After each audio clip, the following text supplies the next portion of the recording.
Hey, this is your Olympic hero, Kurt Angle, and you're listening to Snug Wrestling. Oh, it's true. It's damn true. But yeah, great top four. All right, I want to hear BT's next, honestly. BT, let's go with you. If I could, just quickly top off the Bray Wyatt stuff. The first thing that pops into my head when I think of his passing was one, listening to the Booker T podcast and hearing his partner, don't know what his name is, but reading Triple H's tweet and then basically being in shock, because that was the first that I had heard of it. And I didn't want to believe it. Oh, yeah, they heard it in real time, right? Yeah. And then I heard the YouTuber Kicking It with Ross made a video on it, and he was talking about it, and it was real, and I'm like, oh my god, no.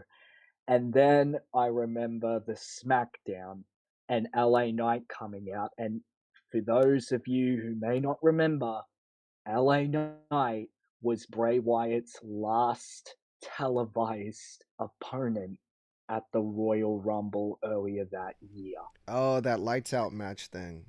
Yeah, even though it wasn't the most perfect match, we still got to witness a hell of a storytelling show from Bray Wyatt, like he always gives us.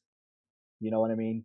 And that's one of the things that I love about Bray Wyatt. It's not only just his promos, but his work in the ring as well. He may not be that fully gifted, but he is a hell of a fucking talent. So, yeah, he's fucking incredible. Rest in peace, Wyndham Rotunda. You will be missed. And when you see me, run! I love it when LA Knight says that at the end. So, my Mount Rushmore. The only problem is, I only watch WWE. That's the only thing that I watch. So these are all WWE based. So I'm going to start with my number 4 and then work my way up, because number 1 holds a lot of importance to me. So, number 4. Possibly the greatest babyface of all time, Stone Cold Steve Austin. Austin 316 said, I just whooped your ass. What? One of the main reasons why he is in the Mount Rushmore is because of the way that he was booked. Whenever this man would bleed, he would still... Like, this motherfucker got hit in the head with a lead pipe. With a metal pipe. And yet he was still throwing punches at Triple H. Like, not a lot of baby faces in this generation do that. You know what I mean? So that is one thing I can definitely respect Vince for.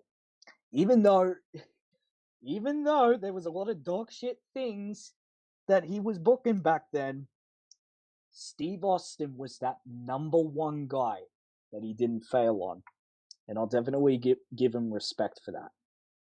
Number 3, The Rock. I mean, The Rock just had to be in there, you know what I mean? Like, his catchphrases, his in-ring ability, and of course his fucking promos. He is hilarious. We are the it doesn't matter. Like, he's one of the greatest to ever be on the mic. Oh, that's so cool. Best on the mic, really good in the ring. And his Hollywood Rock gimmick, easily the best. The best gimmick he's ever done, in my opinion.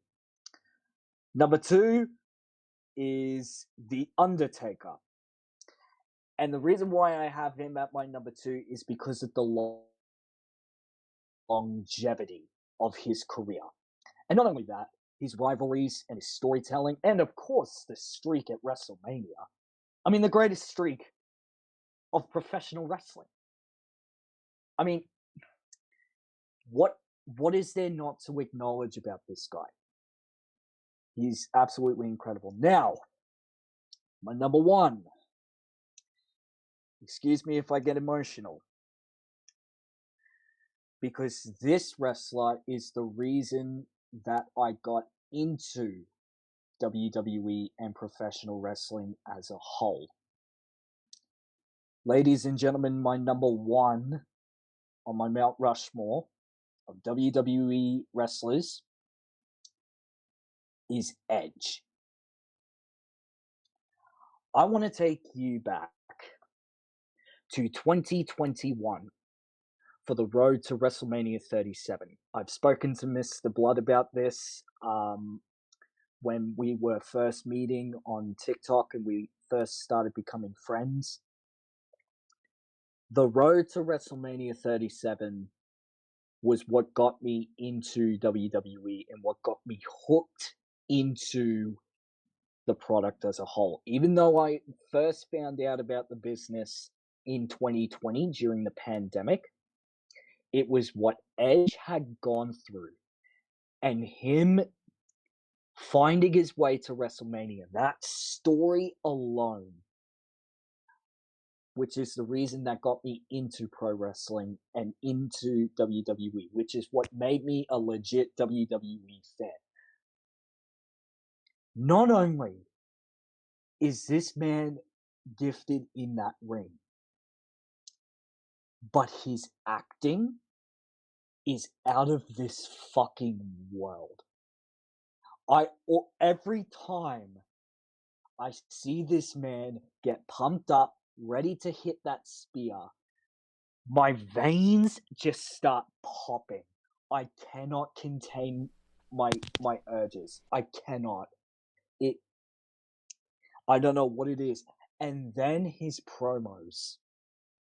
fucking promos. The SmackDown before WrestleMania 37. When he says, 9 years, a triple fusion in my neck. You have no idea of the pain that I have gone through to get this back.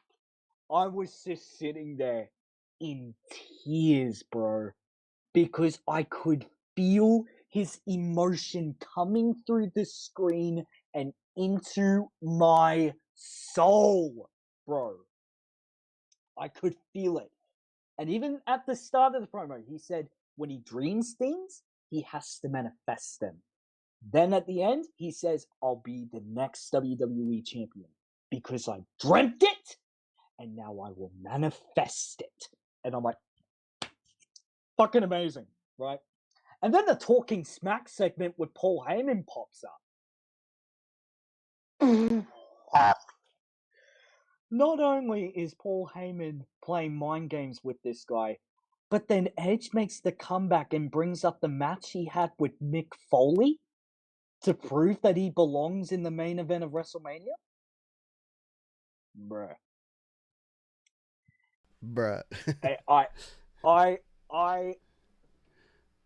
I was going for Edge at WrestleMania 37. Before I became the LA Knight fan that you know today, I was an Edge stan, bro. I always was going for Edge no matter whether he was a face, whether a heel. I always wanted to go for him. Even when he was the leader of the Judgment Day, I was cheering for him, bro. Like, I did not care because it was his storytelling, his promos, and his acting that got me hooked to this man. This man is unreal. But fuck you, Daniel Bryan, from taking Roman versus Edge at WrestleMania 37. I'm still pissed off about that. But overall, that is the main reason why I have Edge as my number one. So that's crazy. I didn't think you were gonna go there with Edge. I think you're probably gonna be the only one that has Edge on that list. But that's good, man. That's awesome. Also, you've only been a fan since 2020. like I feel like the way that you talk about wrestling, I could have sworn you've been like watching your whole life. It's one of the reasons why. Because I studied this stuff like I was a fucking maverick because of how entertained I was by it. I had to learn everything about this business. You know what I mean? All the stories, all of the promos, all of the shit that the wrestlers have been through. I had to learn about it. And even before WrestleMania 37 started, I had to learn about his journey and how he got there, how Edge got to where he is. I didn't know that he had a neck injury. I didn't know that because I was still new to it. You know what I mean? Yeah. Yeah, it's one of the reasons why I like having you on the show here with us, BT. So yeah, no, that's dope, man. So you have BT has Undertaker, Austin, Brock, and Edge, right?